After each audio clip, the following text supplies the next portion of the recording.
ಹೇ ಶಾರದೆ ದಯ ಪಾಲಿಸು, ಈ ಬಾಳನು ಬೆಳಕಾಗಿಸು. ಹೇ ಶಾರದೆ ದಯ ಪಾಲಿಸು, ಈ ಬಾಳನು ಬೆಳಕಾಗಿಸು.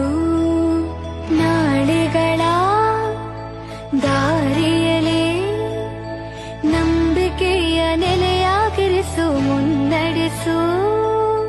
ಕೈ ಹಿಡಿದು ನಾವಾಡೋ ಪದ ಪದದಲ್ಲೂ ಸಂಚರಿಸು.